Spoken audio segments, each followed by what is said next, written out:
Hello, everyone. Welcome back to the SlabStox at 1:37 p.m. market report. My name is Lou. I am joined, as always, by my close personal friend, Aaron. Heck yeah. Aaron, say hello to everyone. Tell us what's going on, and we're getting to the May report. What's up, everyone? Welcome back to the report again. Pumped for May and leaving from the Midwest Monster here in a couple hours. So I'm super excited about that. Hopefully, see a lot of you there if you're going to be in the Midwest area. It's in Where is that show? Fishers, Indiana, right outside of Indianapolis, held by Indy Card Exchange, of course, Andy, and then also with J&J All Star Sports Cards. They throw the shows, and it's going to be a great time. Super excited. Exciting stuff. Absolutely. Just riveting, honestly. It truly, I'm sure the ride to Indiana is going to be just a scene. It is. Cursed. We're going to delete that. Sorry, Jay. I didn't mean to do that. All right, so let's get into the report for May. Any high-level takeaways you definitely want to talk about right now before we pull up the report on the screen? Yeah, so I think take one is going to relate to a lot about this, but in the last year and a half, a lot of the the boilings in the market has been how is the future going to look? Because of Fanatics specifically and what they're doing. They started by acquiring the licenses, which then it was like, well, how are they? Topps going to stop making cards? And it's like, oh no, they're going to buy Topps, and Topps is going to make the cards. They're going to have the licenses, and then it's like, are they going to buy Panini? Still, nothing has happened there yet. Are they going to do grading? Are they going to do marketplace? This, that, the other. Live stream selling. Fanatics Live is coming here like pretty soon in the next month and a half, 2 months, whatever, 3 months or so. And then, of course, in this past month in May, it was official that they bought PWCC for the whole marketplace function. So now, my whole, not idea, but just questions are like, well, how has all this come together? Like, that Ruben and Fanatics want to build a model that's very easy to use. So how does Fanatics Live connect to the marketplace? Can you rip cards? Can they get listed fairly quickly for auction? All this different stuff that, swirling around in my head, I'm sure your head and many other people's heads as well. And I think that you're going to see a lot of different new features and such coming out in the next 6 months to a year. Yeah, it's going to be very, very interesting. The PWCC thing, to be honest, I have no opinion on the subject. I just want to get into it a little bit. Or I don't have a feeling one way or the other. I just want to get into it. It kind of seemed like it came out of nowhere and people weren't expecting it, and it kind of shook people. Keep going. I'm literally just going to agree with you. Like I said it on our SlabStox live show, as much, obviously we live stream every Sunday night in the weekly auctions. When I saw the news that I didn't know, I had no idea. And it really did, I think, came very fast from the point of, they laid off employees about a month or so ago. And then all the loaning out the money on the cards type of situations. Then boom, Fanatics comes in, buys. Now it's going to be like new wave going forward. I feel, and maybe not right now. Obviously, they business as usual with the auctions, but at some point we're going to see a lot of changes. I feel between the marketplace. How does it look? What's it named? All that stuff. Yeah, and I think we've discussed this in different ways, but I don't necessarily know that we're going to feel the changes right away. And to be honest, I don't know if we're going to feel the changes at all. It's more about the infrastructure and kind of the way you have it laid out here, right? Is production and design, manufacturing level, distribution level, the online marketplace level, the live selling level, the grading level. All of those things will kind of just be all integrated together, and it's just going to be one experience. How much we feel it as consumers, I think, is still to be determined. Yeah, I think it's up to the collector too. There's going to be people who want to buy their card, receive it in the mail, have it in their hands, have it in their whatever they want to put it. And then there's also going to be people who maybe have never bought cards before, maybe once before, and they want to have the easy, okay, I have this card. Now tell me how much it's valued at. Now I can just list it for sale. Boom, I have my funds in my account. I don't really need to think about how am I going to title this? How am I going to ship this? All this different stuff. And that's what they're trying to do, I think, is connect these people that have these like different barriers along the way. Because let's be real, like sports cards is pretty intricate if you have never joined before. Obviously, a lot of people now understand it who are inside the market. But if you're outside the market, it's kind of hard to grasp everything that happens super fast and how to do all the processes and how you go from opening the pack at the store to like having it go out the door for $10, something like that. Like that's just kind of hard to understand if you've never done it before. I think that's what they're looking at is how can they bring in those people that want to but don't know how. Yeah. How often do you get hit up by family, friends of friends who are like, hey, I want to get somebody a gift in my life, but I have no idea what Panini is. I don't know what Prism is. I don't know what field level, PSA 10. I don't know what any of this stuff means. Can you help me? And Yeah. to me, it's always like it comes very easy to me and comes easy to us. We spend so much time in it, like you're saying. But it is funny getting the outsider perspective who's like, what are these 47 different things I need to check off before I understand this card that I'm buying? Yeah, and I think that that's the people that they're looking at. I agree with you. I get asked all the time, friends, family, friends, whatever it is, about their cards or like, how do you value this card or how do you sell this card? Like, all this different stuff.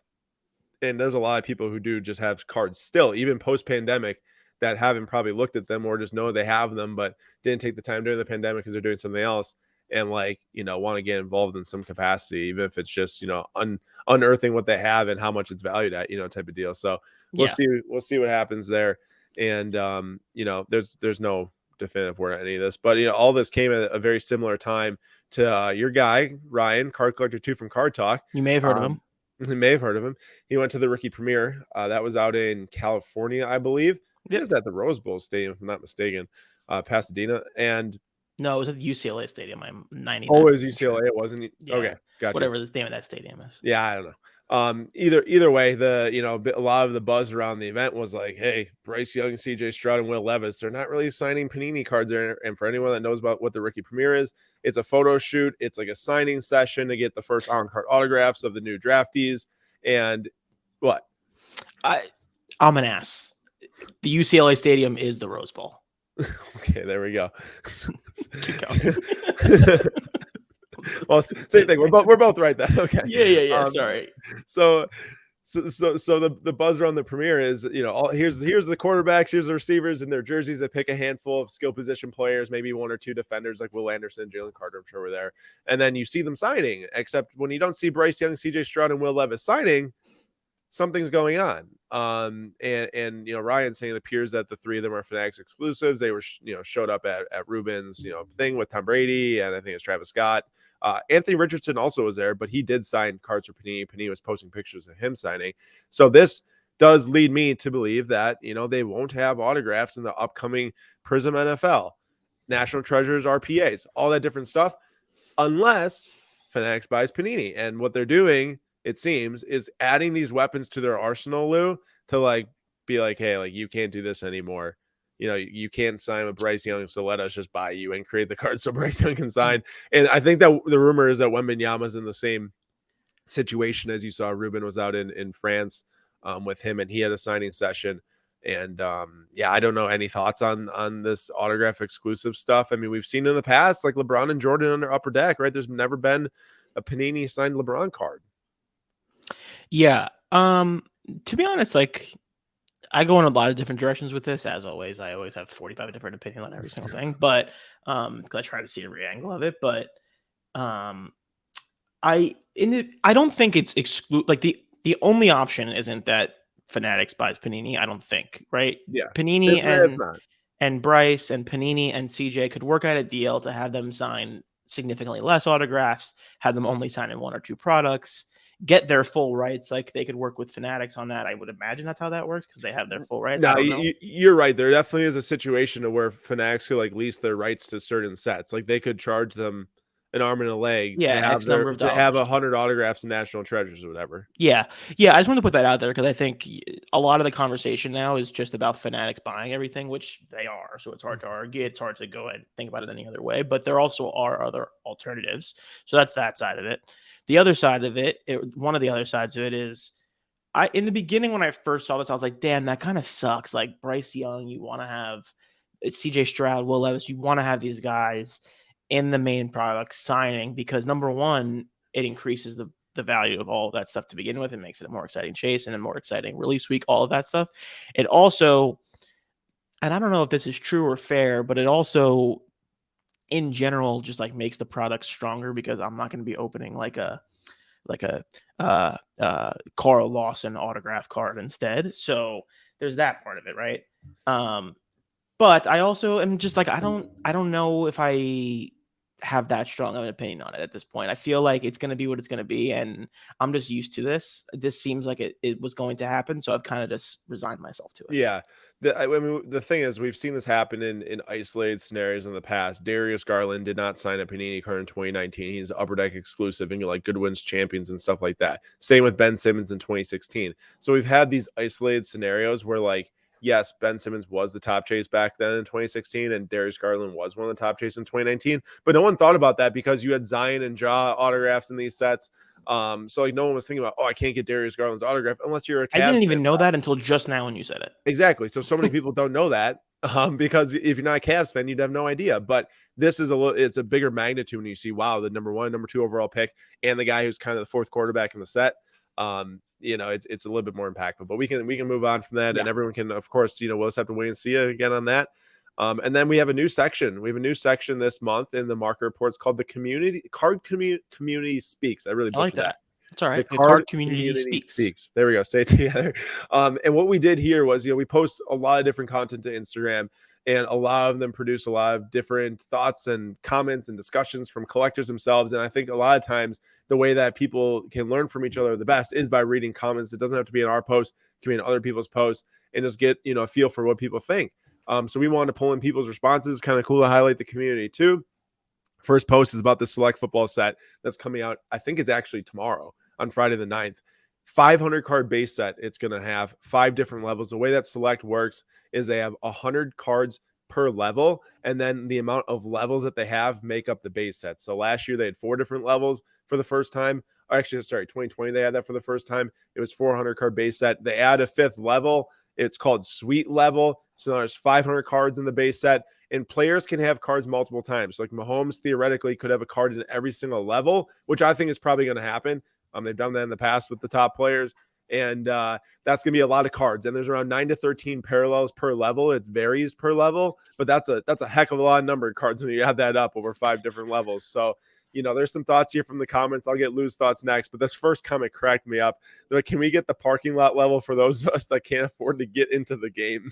That's a very funny. Is that a tweet or no? Instagram. That's an Instagram comment because it's a very funny comment. The names of them are like stadiums, concourse, premier, club, suite, and field level. I think it's just so funny. Like parking lot level. All of us broke boys can go buy that one. Yeah, it's like the Taylor Swift level for like when people are outside the concert standing. Yes, exactly. What do you think about all the levels? Are people just gonna like not care about Select? Are they gonna like focus in on like the single best thing which people say to be is the field level, like that Jordan Brooks Rainbow Chaser says? Yeah, so I think ultimately it's just about the cream rising to the top, to the crop. The cream rising to the top, cream rising to the crop, whatever. You know what I'm saying? Yeah.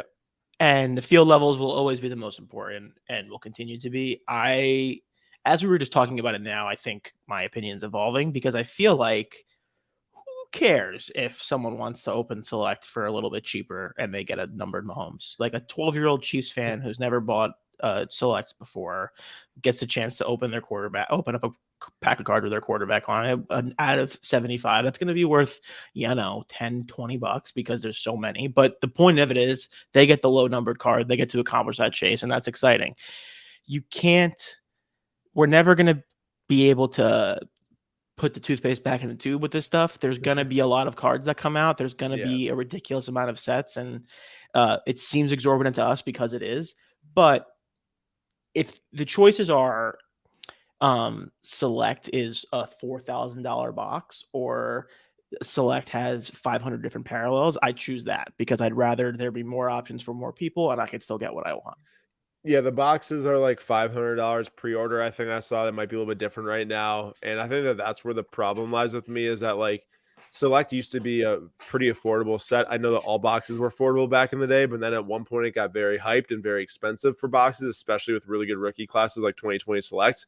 But now the rookie class in 2022 honestly is atrocious for like value wise. I'm sorry, you have some great jets in the set, but from like an overall box price aspect, I just don't understand how a box that has this many different cards possible can still be $500 with this bad of a quarterback rookie class.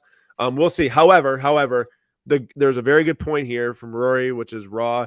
0526 that says the bigger question is, will the great quarterback class in their XRCs be enough to carry the product's price tag? Because Select is different from football. You can get the first rookie cards of the upcoming class, meaning your Bryce Young, CJ Stroud, Will Levis as XRC redemptions in this set. Now they also have XRC autographs normally. Not this year. Exactly. So then that's the other question. Or at least we'll see, I guess. Yeah. It says like, QB1 in this. Normally this comes out prior to the draft, I'm pretty sure. And then you're holding the card on drafting. Like, who's going to be the first quarterback drafted? Yes. Now you already know. Ryan told us a crazy story. I think it was Ryan who told us the story about how he had like a QB2 and ended up being. I'm gonna have to ask him the story, but like when the classes got flipped or whatever, he ended up with like a crazy quarterback. Well, I mean, if Mahomes could have been one of the ones in there. I think it was Mahomes. Yeah, where like Trubisky went the first quarterback, and then Mahomes went either the second or third. It was like Watson or Mahomes. That might have been like a hypothetical story. Sorry. No, all good. No, that's a great point though. Yeah. So I mean, we'll see if that is enough to help the pride, even without the autos. And they do sell well the XRCs constantly. I really like them. Yes. I don't know how fast they'll ship, but we'll always see. the nicest looking guards, I would say. I think it's definitely a premium football rookie for me. Mm-hmm. All right, and then you got that Wemby. We already talked about this, but this is what his first card I ever signed looks like. These were inserted as redemptions into Bowman Chrome University. Not just the green autos, but every autograph of him. They had the signing session quite close to the release of the product. I know the product was delayed a few different times, which makes me think that they're trying to get Wemby in it to make it even a bigger chase for collectors. I love this set. We opened 5 cases on release day. Got a couple more coming in right now. I really love the set, and I'm a huge college fan. Going to Wisconsin and being a college town, so I know not everyone's a college fan.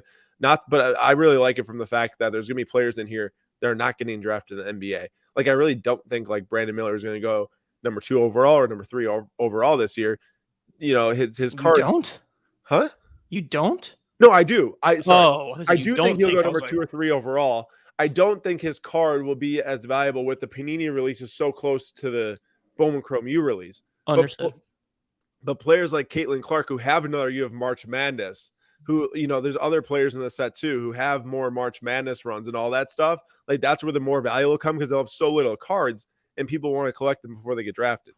That's where I think it's kind of like if you think about baseball, like I don't think you want to buy the guys who are just getting called up, or in my opinion. Yeah, no, that's always the deal. Yeah. I think it'll be cool next like February 15th. Like the breaks of Bowman U are going to be awesome. Yeah, because like let's be real, we haven't had, and this set I think was supposed to come out right next to March Madness. Next year will be the first set where it's like, their first Chrome card, they're leading their team to a 1 seed. How expensive is it? Because of what he's doing in college sports. So I'm excited to see. I've been picking up quite a bit of the football and basketball ones.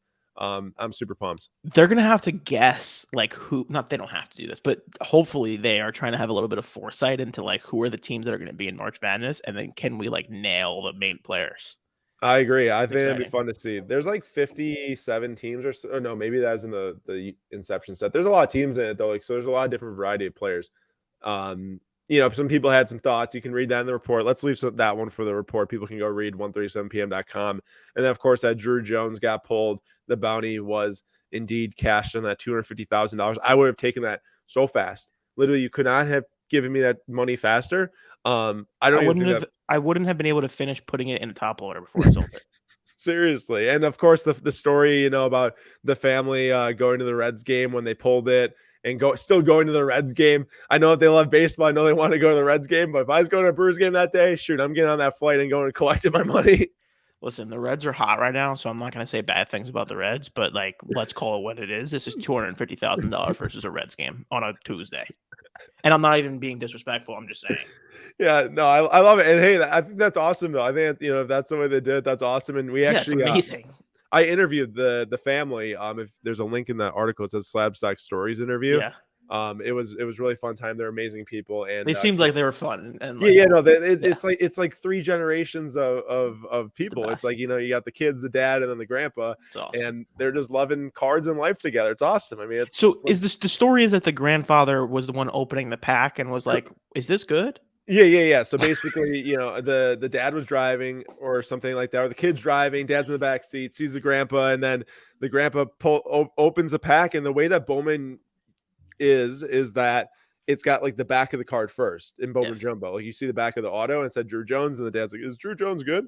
And then he like flips it over, and then the dad in the back seat is like looking, sees the 1-of-1 logo. He's like, "Oh my gosh!" Like starts the guy like the grandpa doesn't even know what a superfractor is at the time, and then he's like holding a $250,000 card, and now there they are. It's crazy. Never mind. They left the card in the car? Yeah, they did. They had sleeves, no top loaders. They put the card in the sleeve, put it in the box, in the trunk, lock the trunk, and go to the Reds game. I would be throwing up for 9 innings. I couldn't be focused. There's no way. Crazy. Good for them, though. It's an amazing story, and it's just a good story. Like, it's feel good. How many times, Lou, do you see, Breaker pulls biggest card in set? Yeah. This was a great story, and I love it. The thing everyone complains about, like the opposite happening. Exactly. Okay, so next section is about tracking the card market. If you head into 137pm.com, there's actually a link in it. It says that SX100 is not a public index. That is true. If you click that link, it actually takes you to where you can see all the cards in the index, see the chart on Card Ladder.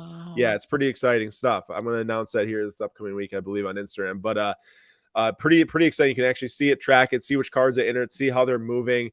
We change, we don't change it. We let the public vote every 3 months, and then the public decides if anything changes inside of it. Last month, you could read about some changes that happened. But you scroll down, we got 3 big winners from this month in the SX100. It is Jimmy Butler, Nikola Jokic, and Jamal Musiala. Of course, 2 of them are obvious. Butler, Jokic, finals, did great things. Cards are going up in price like crazy. And then Musiala actually won the league for Bayern Munich in the 89th minute for their 11th straight league title. He saved their entire season. Absolutely phenomenal goal. 6% probability by Amazon Web Services to go in when he got the ball, and it went in and they won. It was such a sick goal. He turned on and then hit the far right, I believe, but it was awesome. That's pretty cool. Yeah, it's so sick. And his Sapphire rookie's up like 40%. And then you got the 3 big losers.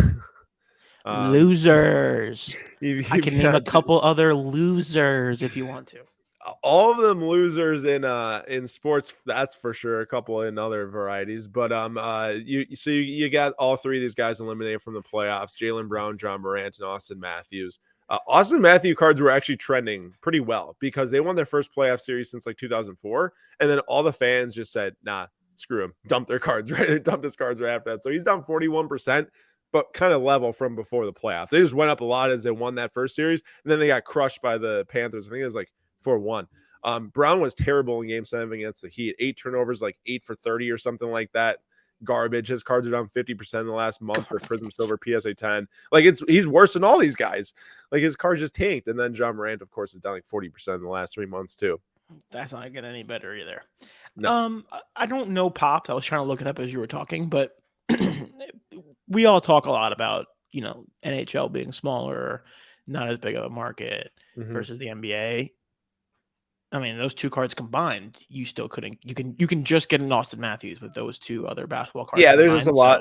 There's just a lot less options in the hockey market. Like the Young Guns is the thing that people want, right? Like there's obviously a lot of hockey cards are the 2016 Prism Silver is pretty much all you want for Jaylen Brown. That is true, and it's actually pretty rare. Like honestly, you're right. It is pretty impressive. But also Matthews is like way higher esteem in NHL than Brown is in the NBA. Fair enough. Brown's got 263 pop PSA 10, which is very small. That's very small compared to like all really the other. Small. Yeah, I know the market cap is super small for those 2016 Prism Silvers. Like if you are chasing rookie silvers, don't chase the new ones. 2016 is better. You would say 2017 and below, right? No, 2017 about 3x in pop from 2016. 2016 and below is really the smaller ones. But even 2016, I believe, is a little bit smaller than 2015, I think. And you got 3,000 pop on the Austin Matthews. So that market cap is huge. Like it's massive. If you think about how it's double the price of Brown and then also 10x the pop, that's like 20x multiplier on market cap. It is. All right, so there you go. You can read about their months and everything like that. Look at some of the other markets. Not too much to discuss there. Obviously, just some monthly changes. And then we had included grading volumes this month, which is a little bit more interesting for people. Of course, PSA grades the most cards, but SGC is holding second there. CSG/CGC only tracks the Pokemon grading. It says pop reported or maintenance for the last year, I think, or something like that. And then Beckett is at the bottom right now at 66K. So Yeah, I know y'all make up your mind, for yourselves in the grading stuff. But there's the numbers. So, and then also on the right, you got breakdowns by category too, which is interesting. That if you look at the TCG for PSA, it's like nearly double every other sport. Yeah, this is what this is. So And like these SGC, 50% of their cards graded in May was baseball, and I'm sure that's were because they they're were they running, running a special? the Bowman 2023 Bowman special. Right. So that's very interesting numbers in my mind. It's very different how everything's very different from different companies, right? Like Beckett does grade a lot of TCG cards now, like percentage based, but they're like grading like next to nothing. Some of the others. Yeah, I think Beckett is Like just they're getting in a 5x by different SGC place. in baseball. I know that SGC is running the special, but they're almost getting doubled in football. Yeah. So this is pretty interesting to look at. I love looking at these numbers. It is Shout out Gemman. Or Gemrite, sorry. definitely gem right. All right, moving on. We got top 5 card sales of the Ooh, month. I like Very this. very easy breakdown. It's a new little segment in here. Probably going to be staying in going forward. So we got the highest selling cards in May. You got the Bill Russell 8.5, 660K. That's number one. You got the LeBron and the Mantle tied at 2 at 384. And then you've got 4 and 5. If you scroll down, you've got another Mantle. This one's a PSA 7 instead of SGC 7.5. This one's PSA 7 at 360, and then a championship ticket Brady at 324, which is probably the lowest we've seen in a while. Yeah, I was gonna say that seemed low. For a champ ticket. So it's a BGS 8 with a 10 auto. Those top sales, a lot of vintage this month. I saw this very interesting stat the other day. I don't remember who shared it. I don't remember who posted, but it's like the amount of 6-figure cards sold in like each month going back to the last 3 years. And like there was a very small amount of 6-figure cards in May versus like the last 2 to 3 years. So, Hmm. obviously, high end spending is pulling back, especially in the modern cards specifically. Like it's gonna be very difficult for a modern card to crack these top 5 card sales in the month going forward. I think. We saw Otani at like 250K for a Bowman Chrome Red Auto in May, PSA 9, but that didn't make this list. Like, it's gonna be very different, and that's like one of the best you can have right now is a Bowman Chrome Red Otani Auto. So it's gonna be very difficult, I think, for modern cards to crack this. Like you used to see Luca NTRPA's 500K. That would have been on here. That's not going to happen anymore. Yeah, I mean, I personally would assign that to larger things happening in the world more than anything in terms of like just the slowdown. I just Yeah, don't know how to get. I was just going to say that, yes, plus the turnover of some cards. Some cards are showing up so frequently for sale, which is a problem. That's crushing said value. Yeah, and You know, that'll slow down. That'll slow down sooner than we think, especially for the super high end stuff. People want to protect their floors too. That's the other part of it. yeah. So we'll see what happens on that. Not exactly sure. When we'll see the next modern card crack this top 5 list. Like obviously Brady is a 2000 contenders ticket, but I'm talking like post 2010. I mean, Yeah. Curry RPAs probably would crack this if one sold like a really nice one. Yep. But not yet. All right. Yeah. And then the last other report is, upcoming card shows this month. And I know we're June 8th right now, but we are going to the Midwest Monster this weekend. Indeed, extremely excited about that, and cannot wait. I think that it was supposed to be in there, possibly request a revision, possibly isn't in this specific article, but Jay. Midwest Kidding. Monster is happening this weekend, and we will be there indeed. So hope to see you all there. There's releases as well at the bottom of this, product releases. There we are. And I guess 2022 National Treasures football comes out at the end of this month. So I know this release isn't going to be as exciting as normal with the rookie class, but Brock Purdy's RPAs, we'll see what those things do. Compare them to Trey Lance's, compare them to other quarterbacks out there. That black PSA 10 auto 1 of 1 sold for like 24 grand of Purdy, which is crazy to me. You're talking about an injured quarterback that was, had a really good few months, but we'll see. Listen, I'm all for it. I'm all for the Brock Purdy stuff, but like we don't have to pretend he wasn't Mr. Irrelevant. We can operate under the assumption that, which makes the most sense, that the NFL is going to be able to figure out Mr. Irrelevant. What about regardless of how good what? What do you say? I'm saying like the NFL will be able to, I would imagine, be able to like figure this guy out a little bit. I get SF's really, really good I and see what you're awesome. saying. Like if he were to, year 2, people are going to study him and figure him out. Yeah, like are you expecting a year 2 jump from Brock Purdy? Because I'm not. I'm not at all. I'm expecting a regression. He's also coming off of an injury, so like a major injury. Yeah, And I'm not trying to be a hater. I'm just saying I feel like first round pick struggle in year 2. I'm definitely not going to be confident in the 7th round pick. I agree. Yeah. We'll see though. More power to people if it works out. Hell yeah. Hell yeah. All right, well, that's all we got for this month. That was awesome. Lou, you've moved. Jay's in the middle of a move. We're going to a card show. Lots going on for us. And also, I hope everyone's safe in New York, by the way, in New Jersey area with Lou and everyone else too. I should have said that at the very beginning, but yes. The smog is crazy. Some of the stats that are coming out are very confusing to me. Have you seen any of the stats? Like the actual numbers of the air quality? No, there was a stat that or it's not a stat. I guess like someone was making a comparison where they were saying that standing outside in New York City for 24 straight hours is the equivalent of smoking 6 cigarettes, which is I did crazy. see. I think Jay sent that to us. Yeah. So there's a lot of like random stuff like that. But yeah, everyone stay safe. Hopefully, shout out to anyone in like Nova Scotia, Canada area who's like much closer to the actual fires. Hopefully they're okay as well. Definitely. 100%. But this was fun. I had a good time. Hope you have fun at this Midwest Monster this weekend. Pardon me not knowing the real name. But anyway, if you made it this far, would love for you to comment anything you liked in here, anything you thought we missed in here. Please comment below. Shout out Aaron. Shout out SlabStox. Shout out Jay. For sure, and also you were close. I think Monsters of the Midway was the nickname of the Bears back in the day. So that's what I was doing. Monsters of the Midway. That's what I was doing. That's my bad. I've been doing that a lot. The Rose Bowl UCLA thing. I'll never forgive myself. Okay, that's it. Thank you, everyone. We will see you next month. See you, everyone.